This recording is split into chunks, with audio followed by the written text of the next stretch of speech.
बिस्मिल्लाहिर्रहमानिर्रहीम, अस्सलाम वालेकुम। आप देख रहे हैं programme news today with Tanzila Mazhar और ईद स्पेशल के साथ आपके सामने हाजिर हैं जी। सबसे पहले तो अपने तमाम देखने वालों को और तमाम मुसलमान जहाँ जहाँ पे ईद अज़ा मना रहे हैं उनको ईद मुबारक कहते हैं। कुर्बानी की ईद, इसार की ईद, मैसेज क्या है, फ़लसफ़ा क्या है। और बिलखुसूस जो हमारी कम्युनिटी के लोग हैं, जो सियासतदान हैं, जो ह्यूमन राइट्स एक्टिविस्ट हैं, जिनको आप हमेशा बहुत ही संजीदा बातें करते हुए सुनते हैं, तो कोशिश हमारी होती है हर ईद पे कि हम उनको यहाँ पे दावत दें और उनसे गुफ्तगू करें कुछ उनकी ज़ाती ज़िंदगी के हवाले से, उनकी मसरूफियात क्या होती हैं ऑन स्क्रीन और ऑफ स्क्रीन में, कितना सारा फासला है और कितना फ़र्क है, और वो फ़र्क जो है वो कैसे उसको मैच करना होता है, क्योंकि एक बड़ी भाग दौड़ है। आपने घर के काम करने हैं, बच्चों को संभालना है, फिर स्क्रीन पे आना है, खूबसूरत दिखाई देना है और ऐसी मुस्कुराहट अपने चेहरे पे रखनी है कि जैसे एवरीथिंग इज़ फ़ाइन। और फिर गर्मी में, शदीद गर्मी में इस दफ़ा ईद आई है। फिर कुछ मसाइल भी हैं पाकिस्तान में, ज़ाहिर है मौशी एक दबाव है, कुछ बदकिस्मती से हादसात ऐसे हुए।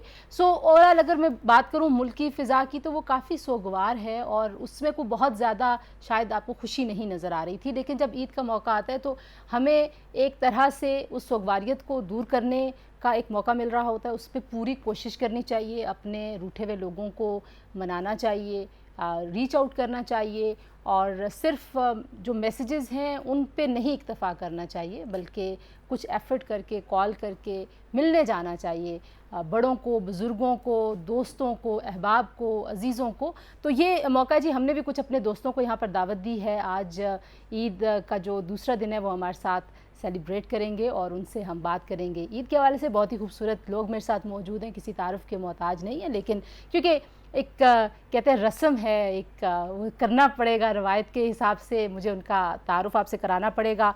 तो फ़ारूक हसन साहब हमारे साथ मौजूद हैं, एक जाना माना चेहरा है पाकिस्तान का। पाकिस्तान टेलीविज़न से अपने सफ़र का आगाज़ किया, कुछ अर्सा एक्टिंग भी की, बहुत खूबसूरत मेज़बानी करते हैं बहुत सारे प्रोग्राम्स की, आजकल अंग्रेज़ी का एक प्रोग्राम भी कर रहे हैं और शोबे के लिहाज से एक सीनियर बैंकर हैं। बहुत शुक्रिया आपने वक्त दिया जी। हमारे साथ मौजूद हैं नैयर अली, जो कि सहाफ़त का एक बड़ा जाना माना चेहरा है। आप इनको बहुत हर तरह की रिपोर्टिंग करते हुए टीवी चैनल्स पे देखते हैं। हमारी जो यूनियन है, जो प्रेस क्लब है, जो जर्नलिस्ट यूनियंस हैं, उसमें बहुत एक्टिव हैं। मेरी बड़ी प्यारी दोस्त है रही। बहुत शुक्रिया, thank you very much and Eid Mubarak to you. आपको भी ईद मुबारक, आपकी तमाम व्यूअर्स को ईद मुबारक। और हमारे साथ मौजूद हैं जी खुर्रम परवेज़ राजा साहब, जो कि सियासतदान हैं और एक यंग सियासतदान कैसे जो बड़े सियासतदानों ने अपने अपने एक होता है ना, आपने कुछ अचीवमेंट्स की हुई, आपने उसको मैच करना होता है, उसको मीट करना होता है, तो क्या एक्सपेक्टेशंस रहती होंगी इनसे, वो हल्के के हवाले से तो पूछेंगे। लेकिन खुर्रम साहब, ईद मुबारक। खैर मुबारक। आज हम आपसे सियासत की बातें नहीं करेंगे, आप रिलैक्स होकर बैठ, गैर सियासी शो होगा, गैर सियासी कहते हम यही हैं, एंड अप हम हमेशा सियासी गुफ्तगू में करते हैं। मेरे साथ तो हर एक शो पे ये होता है। बिल्कुल सही है। नहीं, खैर मुबारक और तमाम मुसलमानों को और बिलखुसूस तमाम पाकिस्तानियों का बहुत बहुत ईद मुबारक। थैंक यू वेरी मच, आपने हमें वक्त दिया। और हमारे साथ मौजूद हैं जी renowned journalist, senior anchor person Yashveen Jamal, मेरी बड़ी अच्छी प्यारी दोस्त हैं, हम कलीग्स भी रहे हैं। और मेरा ख्याल है कि ईद के दिन जो है वो हमारी मुलाकातें एक तसलसल के साथ होती हैं। सो ईद मुबारक Yashveen. Thank you so much Tanzila for having me on the programme. आप सब लोगों को, आपके सभी व्यूअर्स को, जीटीवी की पूरी टीम को मेरी तरफ से बहुत बहुत ईद मुबारक। और आपने ये जो बुजुर्ग बुलाए हैं आज प्रोग्राम में मिलने के लिए, मैं फारूक पे अटैक देखो आपके क्या कह रही है। नहीं, लेकिन ऑनेस्टली मैं हमेशा I actually always feel really honoured अगर कभी मुझे प्लेटफॉर्म शेयर करने को मिले फारूक के साथ, because he is one of those people जिन्हें हमने देख के सीखा है। लेकिन इस बहाने उन्होंने मुझे बुजुर्ग कहने का अपना जो पुराना शौक था ना वो पूरा कर लिया। हो गया पूरा। अच्छा, वैसे तो 1947 में एक इंटरव्यू किया था, मुझे अभी भी है ना, देख लें 47 में। चैनल का नाम नहीं ले रहा, लेकिन बिल्कुल ये पाकिस्तान बनने से थोड़ी देर पहले का इंटरव्यू था, इसका नशर नहीं हो सका, वरना हम आपको आर्काइव्स से निकाल के सुनाते। अच्छा, वैसे तो लोग ये कहते हैं आपकी ईद कैसी गुजरती है, लेकिन मैं चाहती हूँ कि आप अपनी ईद के हवाले से कोई ऐसी मसरूफियत बताएं जो लोगों को आपके बारे में मालूम ना हो। देखिए, पाकिस्तान में ज़्यादातर लोग जो ईद वाले दिन, स्पेशली मीडिया से रिलेटेड, आई एम श्योर आप भी उसमें इंक्लूडेड हैं, वो ईद वाले दिन 2 काम करते हैं, बल्कि कुर्बानी वाली ईद पे 3 काम करते हैं। तो एक तो ऑब्वियसली सुबह कुर्बानी करनी होती है और सुबह का टाइम तो उसमें लगता है नमाज के बाद। उसके बाद एक दोस्तों से मिलना होता है, जो कि एक रिवायत भी है। और तीसरा सोना, नींद पूरी करनी, क्योंकि ईद का जो बिल्डअप होता है ना, ईद से पहले जितना प्रेशर और प्रोग्राम, ईद शो ट्रांसमिशन, फिर आपका रेगुलर शो आप भी करती हैं, यशवीन भी करती हैं, नैयर भी बिज़ी अपने कामों में, और कौन सा ऑब्वियसली सियासत में, तो वो भी एक बड़ा इम्पॉर्टेंट एलिमेंट। और क्योंकि छुट्टी होती है और 3-4 लगातार छुट्टियां होती हैं, इस दफ़ा भी मेरे ख्याल में सैटरडे संडे अगर मिला लें तो 5 छुट्टियां बन जाती हैं। तो सो के तो गुजारते हैं? नहीं, तो नींद पूरी करना भी एक उसमें मैंडेटरी टारगेट होता है। टारगेट होता है कि नींद तो पूरी ये एक करनी। मसरूफियत होती है। जी जी। और आपकी क्या मसरूफियत होती है? मेरा तो जो देरीना शौक है वो है नींद पूरी करना। गरीना अच्छा, जिनका देरीना शौक होता है उनकी पूरी कभी नहीं होती, वहाँ जितना भी सोने को मिलता है। असल में सुबह में जो है वो आप बुला लेती हैं ईद शो में, शाम में ये बुला लेती हैं, तो शौक तो पूरा नहीं होता। और फिर टिश्यू का डब्बा जरा देखें इन्होंने कैसे सामने रखा है, कुछ खाने के लिए भी रखती है तो हम हाथ साफ कर लेते हैं बाद ये में। बताएं ना, आपने भी कबाब खाए तो ये मुंह साफ करने के लिए सामने टिश्यू रखे। हाँ, आप बाद में मुझे यकीन है कि जरूर खिलाएंगी।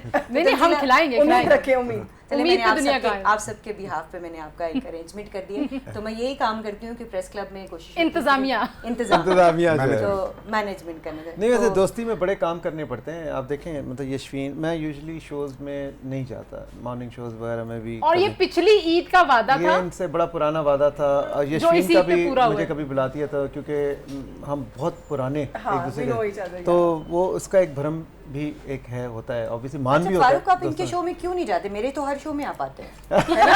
कराने नहीं, ये लड़ाई नहीं होगी, मैं बता दूं वैसे। अच्छा, आपने मुझसे सवाल किया था, तो ये बारी भी तो नहीं देते ना फारूक, देखिए नहीं, ऐसे नहीं, लड़कियां आप बदनाम बारी- हैं। आप बारी ले। हम तीनों जो हैं, हमारे बारे में लोग आप सोच अपना रहे शौक होंगे। पूरा करती है सोने का। सोने का, इसके अलावा तंजीला ड्यूटीज़ ऑन होती हैं, आपको पता है, बीइंग एक्टिव जर्नलिस्ट और रिपोर्टर, तो फील्ड में ज़्यादा काम होता है, लेकिन उसके अलावा जो वक्त बचता है वो मैं अपनी फैमिली के साथ स्पेंड करती हूँ, बच्चों को लेके अबाजी की तरफ चली जाती हूँ और उनसे फिर ईदियाँ बटोरती हूँ, चाहे बड़ी भी ईद हो तो मैं ईदी अपनी पूरी बटोरती हूँ। ये अच्छी बात है। यशवीन, आप क्या करती हैं ईद के दिन? जो मतलब कोई खास बात ऐसी, एक तो हमें पता ना कि हाँ कुर्बानी है, ईद है। हाँ, ये सब वैसे उस वाले मसले से मैं, you know me very well, मेरा कोई ताल्लुक नहीं होता। ये डिपार्टमेंट्स मैंने डेलीगेट किए हुए हैं कि कोई somebody is going to take care of that। लेकिन आई थिंक ईद का दिन, एक तो हम पहले भी मैं और फारूक प्रोग्राम में साथ थे, तो वो जो फारूक ने अभी बात की ना कि वो नींद पूरी करना, कुछ लोग होते हैं जो पूरा दिन सिर्फ सो के गुजारना प्रेफर करते हैं, तो मैं कभी कभार जिंदगी के किसी हिस्से में ऐसे ही मोड में होती थी कि बस छुट्टी का दिन है, टीवी देखें, पूरा घर दिन तो नहीं, बैठें। लेकिन एटलीस्ट ये है कि आपका हाँ। टारगेट होता है कि लेकिन यार अब बच्चे बड़े हो रहे हैं और तंजीला तो शी नोज माय चिल्ड्रन, तो मेरी बेटी का तो खास तौर पे तंजीला को पता है, उसको बड़ा शौक है तैयार होने का, और यू नो चूड़ियां हैं, ईद तो मनाने मेहंदी का। है, ईद है,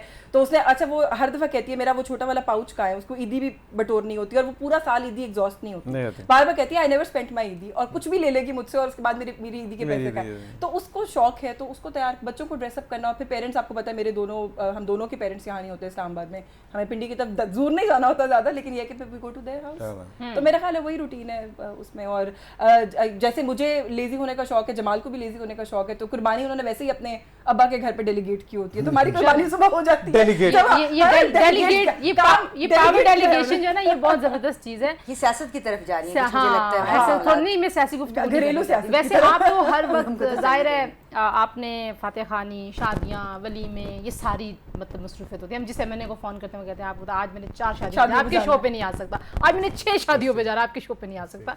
तो ईद का कोई एक दिन आपने रखा है कि जिसमें आप कहते हैं कि नहीं आज मैंने हल्के के लिए नहीं, घर के लिए सिर्फ?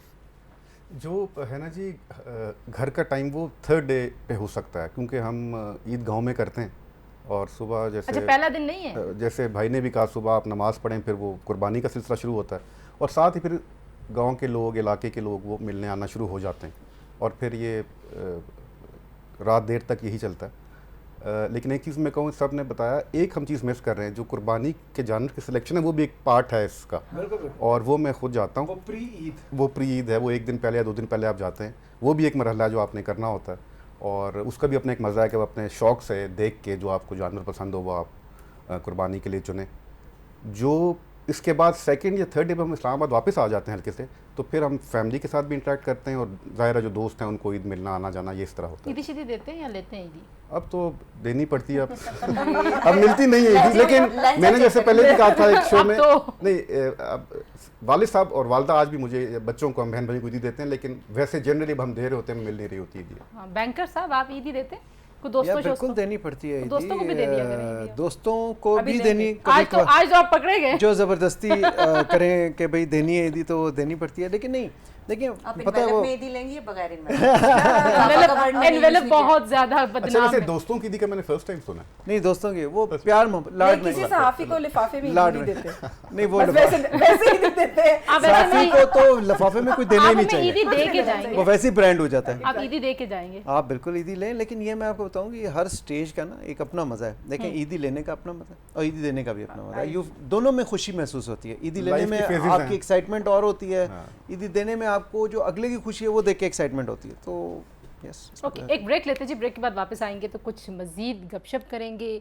कलीग्स हैं, दोस्त हैं और बहुत ज़बरदस्त मेहमान हैं जिनसे हम बात कर रहे हैं। आप सबको एक बार फिर ईद मुबारक कहते हैं। उम्मीद आपकी ईद बहुत अच्छी गुजर रही होगी। Stay tuned.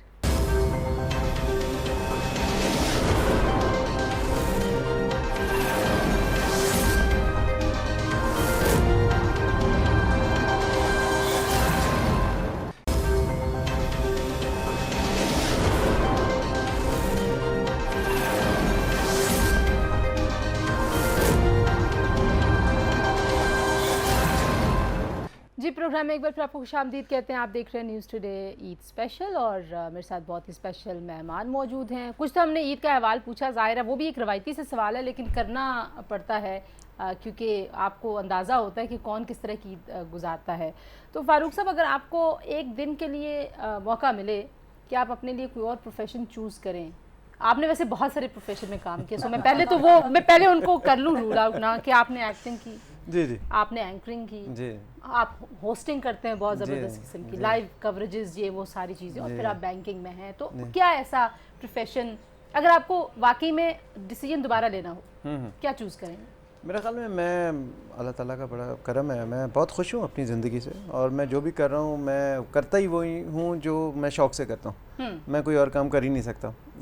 अगर मुझे कोई चीज़ पसंद ना हो या काम पसंद ना हो तो मैं विड्रॉ कर लेता हूँ। अटैम्प्ट ज़रूर करता हूँ, ट्राई करता हूँ, अगर नहीं समझ में आता तो फिर मैं I move on.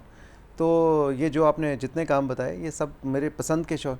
Media is my passion, मुझे शौक़ है, खुशी महसूस होती है, इसके लिए इतनी मेहनत नहीं करनी पड़ती। वो अल्लाह ताला का वो जो है ना ख़ास करम है। इसलिए कि आप टैलेंटेड हैं, ऐसे ना बोले, बिकॉज़ नहीं, आपको अल्लाह ताला ने नवाजा हुआ है, मैं- वरना लोगों को बड़ा लंबा स्क्रिप्ट लिखना पड़ता है, टेलीप्रॉम्प्टर चलाना पड़ता है। ये नेचुरली टू हिम एक्चुअली। मैं you know? बहुत एवरेज इंसान हूँ, ये कोई भी कर सकता है, सिर्फ पैशन के। हाँ, शौक शुरू में मेहनत बहुत की, उस्ताद अच्छे मिले, दोस्त अच्छे मिले और उनसे सीखा, उन्हें देख देख के सीखा। मतलब अगर मैं एंकरिंग की कंपेयरिंग की बात करूँ तो जैसे मोइन अख्तर साहब मरहूम, अल्लाह ताला गरी की रहमत करे, दिलदार परवेज़ भट्टी मरहूम, उमर शरीफ मरहूम, इनको देख के खुशी भी होती थी और बार बार देखता था मैं। मतलब मुझे इतने अच्छे लगते थे जब वो बोलते, मैं कहता था यार इनकी कैसी इनकी आवाज़ में एक कशिश है कि बंदे का दिल चाहता है कि वो सुनता रहे और बार बार सुने। तो बस वो देख देख के सुन के देख के थोड़ा सा सीखा। अच्छा, ये एक बीच में जाहिर है एकदम एक नया मीडियम आया, प्राइवेट मीडिया आया, हम ज़रा उस वक्त वो ठहराव वाले फेज में, जी जी जी। तो एक एकदम शोर, तो कभी कोई प्रेशर आया इस तरह का कि अच्छा, मैं ये क्या है? बताऊं कि तंजीला आपको हैरानी होगी कि मैंने तकरीबन तमाम प्राइवेट चैनल जितने भी हैं बड़े, उन सब के साथ काम किया हुआ है और यूजुअली उनके इनाग्रेशन पे या उनके किसी और मेगा शो पे एंकरिंग होस्टिंग भी की, प्रोग्राम्स भी किए, बहुत चैनल के साथ मॉर्निंग शो भी किया है मैंने प्राइवेट चैनल के साथ। It was a very good experience. But मैं ये पर्सनली फ़ील करता हूँ दो चीज़ें, कि जो पीटीवी है हमारी मदर इंस्टीट्यूट है, तमाम आर्टिस्ट, प्रोड्यूसर्स, टेक्नीशियंस वहीं से ट्रेन होकर निकले हैं, कोई इदारा था नहीं। तो मैं ये फ़ील करता हूँ कि यार we owe a lot to PTV. मैं अभी भी कभी कोई मुझसे कहता तो मैं कहता हूँ कि यार मेरा दिल ही नहीं मानता, क्योंकि ऑल्दो बहुत से मसाइल हैं, आपको भी पता है, लेकिन वो कशिश है उस इदारे की। क्योंकि हम, मेरे ख़्याल में अगर मुझे दुनिया में आज 1 या 2 लोग जानते हैं तो पीटीवी की वजह से जानते हैं। और आप जनाब सियासतदान जो हैं, वैसे तो खैर सहाफ़ी भी किसी को राज़ी नहीं रख सकते, बस सबको राज़ी नहीं रख सकते, किसी एक को खुश करेंगे तो बाकी 500 बंदा गालियाँ दे रहा होता है। सियासतदानों के लिए तो और भी मुश्किल है, तो सियासत ही करते, अगर वालिद साहब ना होते सियासत में तो। देखिए जी, सियासत एक बड़ा डिमांडिंग जॉब है और ये आपने बिल्कुल ठीक कहा कि शायद आप सबको खुश नहीं रख सकती, मुमकिन नहीं है। कोशिश होती है कि जिस हद तक हो सके आप मसाइल भी हल करें, लोगों को मुतमईन भी करें। अगर मैं सियासत में ना होता मेरा ख्याल है मैं बहुत अच्छा क्रिकेटर होता। अच्छा और मुझे आज भी याद है कि जब मैंने पहली अपनी हार्ड बॉल की किट ली थी, कवर्ड मार्केट होती थी, अब ख़त्म हो गई इस्लामाबाद में, यहाँ स्पोर्ट्स जी बिल्कुल बिल्कुल, स्पोर्ट्स की गिरा दुकान दिया थी, जी मैंने। गिरा आई दी। नो कवर्ड बस मार्केट। मार तो कर। मैं बल्कि वालिद साहब के साथ ही गया था, और उस दिन मेरी खुशी की इंतहा नहीं थी जब वो प्रॉपर मैंने किट ली, और फिर मैं खेलता भी बहुत अच्छा था, स्कूल कॉलेज में मैं खेलता रहा। लेकिन फिर टाइम गुजरने के साथ साथ उसको मैं जारी ना रख सका। अगर मैं सियासत में ना होता तो मैं ज़रूर क्रिकेटर। क्रिकेटर। अच्छा ये इनसे एक सवाल मैं एजुकेशन तो डिफरेंट है। इन्होंने MBA किया हुआ है MBA बहरिया से। नहीं, मैं सवाल आपसे खुरम भाई मैं ये पूछना चाहूँगा कि जो पॉलिटिशियन, आपके वालिद साहब माशाल्लाह हमारे वज़ीर आज़म रह चुके हैं पाकिस्तान के, राजा परवेज़ अशरफ साहब, तो आपने घर में हमेशा वही माहौल देखा होगा, एक पार्टी से मुंसलिक रहे, पीपल्स पार्टी के साथ, अभी भी वहीं पे, और आप भी उसी में। अगर आपको मौका मिलता तो क्या आप कोई और सियासी जमात बगावत कराने ये बगावत कराने की साजिश कर रहे मैं हैं। इसलिए पूछूं कि कुछ होता है ना कि इन्फ्लुएंस इतना ज़्यादा आ गया कि जी वाले या आप साहब बाकी समझते ने हैं कि शुरू से पीपल्स आपने पार्टी। वही वीडियोस देखी, वही लीडर से मिले तो आपने कहा यही पार्टी। लेकिन अगर आपको इंडिपेंडेंटली लेट से दिया जाता है कि यार छोड़ दें Do आप, whatever you मैं want, वज़ीर आज़म हूँ, छोड़ दें आप मैं राजा परवेज़ अशरफ के बेटे हैं, आप अपनी मर्जी से, तो आप क्या कोई डिफरेंट जमात? बड़ा अच्छा और एट द सेम टाइम बड़ा मुश्किल सवाल किया आप। देखिए गुजारिश है जी कि इसमें कोई शक नहीं, हम बाय डिफ़ॉल्ट पीपल्स पार्टी ख़ानदान जी है, हमारी फैमिली चली आ रही है इसमें। और कई दफ़ा जब राजा साहब ये बात करते हैं, उन जलसों में भी करते हैं, फ्लोर ऑफ द हाउस भी उन्होंने की कि पहला इलेक्शन वो 1990 में लड़े थे पीपल्स पार्टी के टिकट में, और 30 साल के बाद जब उनका बेटा इलेक्शन लड़ा तो वो भी तीर के निशान पे लड़ा। तो ये एक जगह खड़ा होना और अपनी पार्टी के साथ वफा करना, ये बड़ा कम है आजकल के ज़माने में। आपके सामने हैं जो हालात हैं इस मुल्क की जनरेशन टू सियासत। जनरेशन। तो अगर मैं ये कहूँ कि ये हम सिर्फ बाहर वाले नहीं हैं, हम बाहर और खिजान दोनों के साथ ही अपनी मुश्किल टाइम भी आया, अच्छा वक्त भी आया, हम अपनी जमात में खड़े रहे। जो दूसरा हिस्सा था आपके सवाल का, उसमें मैं ये गुजारिश करना चाहूँगा कि मैंने बड़े करीब से, देखें भुट्टो साहब को मैं मिला नहीं, मैंने उनको देखा है, उनकी शहीद बीबी को मैं मिला हूँ, मेरी मुलाकातें हैं उनके साथ, अब चेयरमैन साहब के साथ मुलाकातें। तो जब मैं ऑनेस्टली जायज़ा लेता हूँ ना, मतलब मैं वो जायज़ा शुरू करता हूँ अपने घर से पहले, अपने हल्के से मैं शुरू करता हूँ, फिर मैं उसको पूरे मुल्क पे देखता हूँ, तो मुझे इस जानकर बड़ी खुशी होती है कि बड़ा दिल से खिदमत की है पीपल्स पार्टी ने इस मुल्क में। और ये हो गई सियासी गुफ्तगू और मेरे शो पे शुरू। एक मैं आपको अगर मेरे हल्के की बात करें तो हमने गैस के प्रोजेक्ट से लेके, सड़कों के प्रोजेक्ट से लेके, आम आदमी के म्यारे ज़िंदगी को बुलंद करने के लिए, अभी कुछ अर्सा पहले बात हो रही थी जॉब्स की, तो आज भी लोगों का मानना है कि जो जॉब्स हैं वो खुरम पीपल्स आपको पार्टी मैं के दौर वापस में दी बुलाऊंगी जाती सियासी गुफ्तगू हैं। बिल्कुल हमने नहीं, गैर मैं एक सियासी मिनट खत्म गुफ्तगू कर नहीं, दूं। जबरदस्त और बात है। आज भी देखें अगर इस बजट में भी स्टैंड लिया है कि तनख्वाहें आप ज़्यादा करें, ज़्यादा करें। वो पीपल्स पार्टी का ने stand की। है। वैसे ये पेंशन ज़्यादा करें, पीपल्स पार्टी का पीपल्स स्टैंड था। पार्टी पे बिलीव करते होंगे, वरना आजकल बच्चों के पास बड़ी पावर है, वो वालिदैन को ले जाते हैं हाँ, बड़ी कहीं बड़ी ना पुरानी कहीं। जमातों अच्छा, से छोटी सी उठा बात के हो। कहीं और। आपसे सबसे ज्यादा जो सवाल होता हो, या एक ऐसा सवाल जो आपको पसंद ना हो और फिर भी होता, ऐसा कौन सा सवाल? काफ़ी है।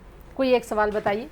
ताकि मैं वही कोई आपसे पूछूं। कोई आपसे कोई आपके हुस्न का राज पूछता नहीं, है? हुस्न का राज क्या पूछने हैं ना, ये लोग कहते हैं कि यार आप बिल्कुल नहीं बदले, आपको तो हम बचपन से देख रहे हैं, आप क्योंकि तो बिल्कुल ऐसे बचपन से, हाँ, ये बचपन से देख रहे हैं। तो मतलब ये वो सवाल है जो हमेशा, और उसका मेरा स्टैंडर्ड सा जवाब होता है, कहता है यार बस मैं खुश रहता हूँ, और वो जनरली सही बात भी है। हम ऐसे ही हमेशा ये लेकिन ये है कि मैंने भी मतलब ऑब्वियसली मीडिया बहुत यंग एज में ज्वाइन किया, मैं ओ लेवल्स में था जब मैंने पहला प्रोग्राम किया था, तो उसके बाद ऑब्वियसली मैं ये नहीं कह रहा मैं भी, लेकिन मेरी फिरौन के साथ तस्वीरें नहीं हैं।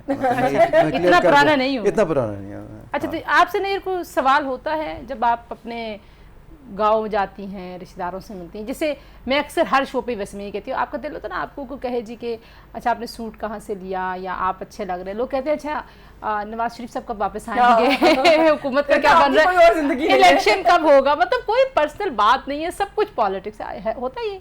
तंजीला, आपको अच्छी तरह पता है कि मैं भी थोड़ी बहुत पॉलिटिक्स, क्योंकि जर्नलिस्टिक पॉलिटिक्स के साथ हैं, काफ़ी ज़माने से हैं, और एक सवाल ये बहुत शद्दोबद से होता है, जिस पार्टी के बंदे को हम प्रेस क्लब बुला लें या जिस पार्टी के बंदे के साथ हम जो है वो कोई तस्वीर मेरी लग जाए ना, तो कहते हैं अच्छा वो वाली पार्टी ज्वाइन कर ली है, अच्छा अब उधर से लिफाफे मिल गए हैं, तो ये तो समझ लें कि ये टीज़र है हमारे लिए बहुत छोटे से बड़ा। बैग में लिफाफे कैसे रखती हैं आप?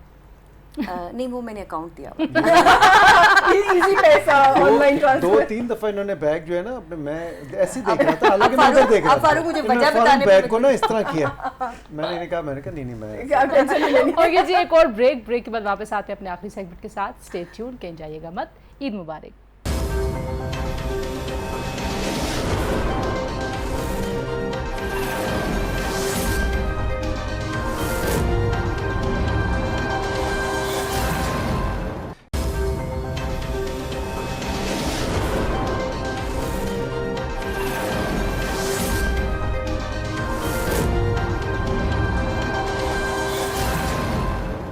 जी, प्रोग्राम में एक बार फिर आपको खुशामदीद कहते हैं जी। बात हम कर रहे हैं बड़ी ईद की, और ईद के हवाले से जो गुफ्तगू है उसमें हमने कोशिश की कि हम सियासत को बिल्कुल ना लेके आए। सो बड़ा मुश्किल होता है जो पॉलिटिकल टॉक शोज़ करने वाले लोग होते हैं कि वो जहन में आते ज़िमनी सवालात को भी रोकें और गुफ्तगू को गैर सियासी रखें। तो ये मतलब यशवीन और फारूक दोनों को अंदाज़ा है कि एक मुश्किल काम है। और आप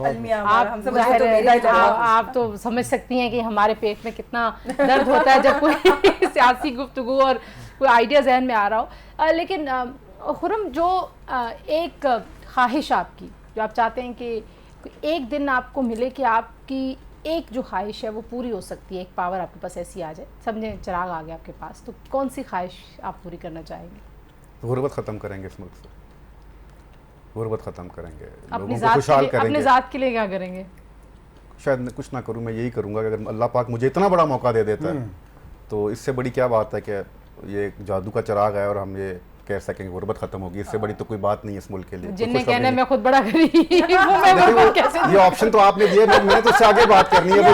अब वो जिन अच्छा है बुरा है वो आपका मसला है, जिनसे सासबाज वो आपका मसला है। लेकिन अगर ऐसा कुछ हो जाए तो इससे बड़ी कोई बात नहीं। यशवीन, इस मुल्क में खुशहाली आए लोगों, आपको अगर कोई जादू का चिराग मिल जाए तो आप क्या? की तो जहाँ तक बात है वो एक दिन में पूरी होने वाली नहीं है, but I want to travel around the world. मुझे बहुत, अब मैं आपको पता है मैं कहीं ना कहीं हो सकता है 5-10 दिन की छुट्टी लेके हो सकता है कुछ जिन ऐसा हो कि आपको यूं चक्कर लगवा के, हाँ, मुझे कोई ऐसा जिन मिल जाए जो मुझे चक्कर लगवा दे तो फिर तो मजा और पैसे ना लगे हैं। फ्री वो टूर हो, उसकी तो फिर और ये अच्छी बात फ्री का टूर हो जाए।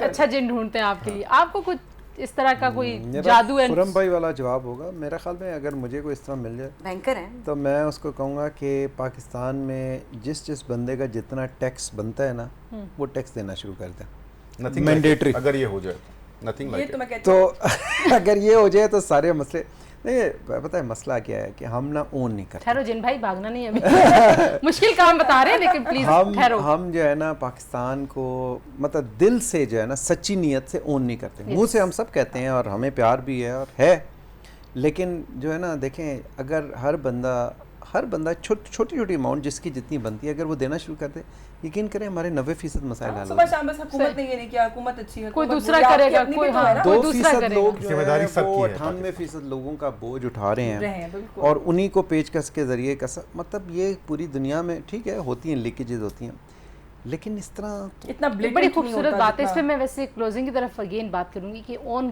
कैसे पाकिस्तान को हम कर सकते हैं। आपको जादू का चिराग मिल जाए तो क्या करेंगे? अच्छा तंजीला, ये जिन कहाँ रखा हुआ है पहले ये तो मैंने बताओ, रोका ये हुआ है। जिस जिन की इतनी रोका सारी हुआ है। गुफ्तगू होती है, नहीं ये रखा कहाँ हुआ है? ये जिन्नों वाले मामलात, मुअक्कलों वाले मामलात, ये तो इवन संभाल के रखा हुआ ना, बता नहीं सकती। आपका भी शुमार उन्हीं में पुरानी बाबा जी, आप इसको जानते हैं। जिनका बच्चा ले जाए। मैंने अपनी अंगूठियां छुट्टियां उतार के रखी थी कि लोग जो है ना वो ना करें। जी टीवी वाली बाबा जी तो नहीं कहूँगी, जी यकीनन। बताएं। तो तंजीला, एक दिन ऐसा मिल जाए तो क्योंकि मुझे अभी रिसेंटली सहाफ़ियों के मसाइल के बारे में बहुत ज़्यादा देखने को भी मिलता है। मुझे भी रिसेंटली जिन मिला जिन तो मिल गया, अब मुझे पता चल गया। मैं पहले हम ना कुछ और जिनों के बारे में पिछले अपने प्रोग्राम्स में गुफ्तगू करते रहे, अब ये मेरे जिनों के पीछे तो अब मुझे कुछ और आज इंकशाफ हुआ है, तो अब ये इस- इंकशाफ अब के जिनों बाद के बाद एक्सप्लोर करते हैं, हाँ बिल्कुल इसमें इन्वेस्टिगेट करते हैं। कोई दुआएं शुआएं आपसे लेंगे तो आप हम। सहाफ़ियों के मसाइल ख़त्म करना चाहेंगी? मैं चाहूँगी कि सहाफ़ियों के मसाइल ख़त्म हों, सहाफ़ियों के लिए जो है उनकी हालत ज़ार बेहतर। यकीनन ये सारी चीज़ें इकॉनमी के साथ, टैक्स पेइंग के साथ और दीगर जो मसाइल हैं उनके साथ जुड़े हुए हैं, लेकिन आप देखें ना कि आप अपनी अपनी कम्युनिटी के लिए आप थोड़ा सा तो करें ना, एक कदम तो बढ़ाएं ना। आप हम ये सोच लेते हैं यार कि क्योंकि वो नेशनल पॉलिटिक्स में है, उनकी सोच उस तरह से है, बैंकर हैं इनकी सोच उस तरह से है, यशवीन की सोच अपने हिसाब से है। खुरम किसी शख्सियत से बहुत ज़्यादा मुतासिर हुए हूँ। चिकन एरिया अच्छी बीमारी। इसके मैं 2 हिस्से में जवाब दूंगा। पहले इसकी बात ये जी कि मेरे आइडल मेरे वालिद साहब हैं और मुझे आई एम रियली प्राउड कि उन्होंने मुझे बड़ा सिखाया किस तरह क्या करना है मेरी एजुकेशन में, फिर मैं पॉलिटिक्स में मुझे लेकर आए। ज़ाहिर है सारी उनकी जिस ग्रूमिंग तरीके से थी, उन्होंने उनकी ग्रूमिंग अपनी थी, प्रीमियरशिप और जिस तरीके से स्पीकरशिप को संभाल रहे हैं, दैट बिल्कुल। इज एक्चुअली वेरी तो उनका कदम कदम पे साथ, वो मेरी आइडियल शख्सियत है मेरे वालिद साहब। दूसरा मैं ये कहना चाहूँगा, एक मजहबी शख्सियत हैं रूहानी तौर पे, सरफराज एरशाद साहब, उन्होंने मुझे बहुत मुतासर किया और मेरी उनसे मुलाकात तकरीबन कोई 5-6 साल पहले पहली मुलाकात हुई और उसके बाद तवातुर से मैं उनसे मिलता हूँ, जाता हूँ, हाजिर होता हूँ। तो सरफराज शाह साहब वो शख्सियत हैं जिन्होंने मुझे मुतासर किया। और किससे मिलने का शौक है? किससे मिलने का शौक? आज वैसे पूरा हो गया इनका मैं आप कैटेगरी बता देना, मतलब सियासतदान कोई हो, कोई फिल्म हो, एंजेलिना, कुछ नहीं, एनीवन, कोई लीडर। ख्वाहिश की बात कोई हो रही एंजेलिना, है। कोई लीडर, सॉरी बहुत रेंज दे दिया कह रहे हैं कि पूरी दुनिया में पूरी किसी दुनिया कोई में ऐसे किसी एक पर्सनैलिटी जिससे आपको। जुल्फ़िकार अली भुट्टो शहीद मेरी जमात की से वाबस्तगी है, उनसे मिलने का। और नंबर 2 होता तो नेल्सन मंडेला को मिलना चाहता हूँ। नेल्सन मंडेला को, उनकी मैंने वो किताब भी पढ़ी है और उसमें बड़े ज़बरदस्त किताब है और बड़ा कुछ सीखने को मिला उस चीज़ से। जी, आप किससे मुतासर होती हैं मैडम यशवीन? Road to कभी मुतासिर बहुत सारे लोगों से हम लोग मिलते हैं, वो नहीं कह सकते कि कोई उस तरह का इम्पैक्ट, लेकिन ईदी साहब से मुझे मिलने का मौका, बड़ा नाम, नो डाउट। और ऐसे लोगों को देख के, उनको देख के मैं पहले ये सोचती रहेगी कि किस तरह की सोच या अप्रोच हो ये सकती है, कैसी दुनिया के लोग हाँ हैं? ये किस दुनिया से आए हैं कि मैं भी मतलब जब वो उनसे सादगी, जब मैं भी जितनी बार उनसे मिली, मैं यही सोचती कहती थी यार ये कैसा कैसा अच्छा, वैसे इत्तेफाक है मैं भी मिला, लेकिन मैं एक बताऊं यशवीन तुम्हें उनकी अमेजिंग बात कि अपनी लाइफ में उन्होंने कितने काम किया और इतनी सादा तबीयत, हाँ, लिबास भी वो हाँ। चप्पल, कैंची चप्पल और वो शलवार कमीज, वो भी मखसूस तख्तों रंग का, से ग्रे रंग का। से रंग की वो, हाँ। और उन पे भी कितने इल्जामात लगे, तुम देखो कि हमारे हाँ, ये लोगों तो हम तो छोड़ते हर ने, किसी हमने को कहा भी। कि जी ये भी इसके पीछे भी कोई साजिश है, देखें ये इन्होंने बेरूब बनाया हुआ है, इस तरह ये हाँ। बन के फिरे, तो अभी देखना इन्होंने इतनी दौलत जमा कर ली,